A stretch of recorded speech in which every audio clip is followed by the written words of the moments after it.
Alors, un tel système n'est pas envisageable d'un point de vue agronomique, ni même humain.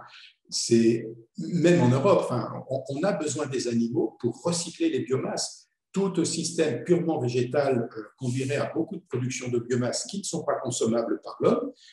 Le premier glucide produit par la photosynthèse sur Terre, c'est de la cellulose, des hémicelluloses, et seuls les ruminants ou les chevaux peuvent consommer ce glucide pour le transformer en produits animaux.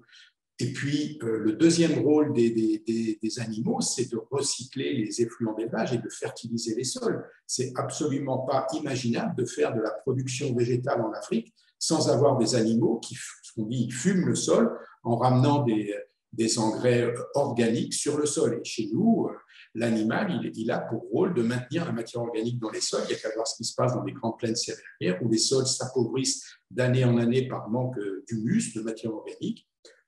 Après, il faut trouver un juste équilibre parce qu'il y a d'autres territoires où il y a beaucoup trop de production animale qui créent d'autres problèmes.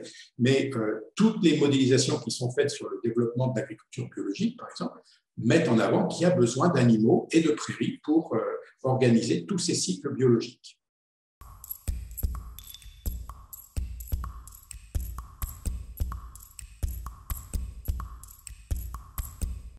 La végétalisation de l'alimentation, ça consiste donc à consommer un petit peu moins qu'aujourd'hui de protéines animales. Et donc, ça a des implications pour la production animale, généralement à l'échelle française comme à l'échelle européenne.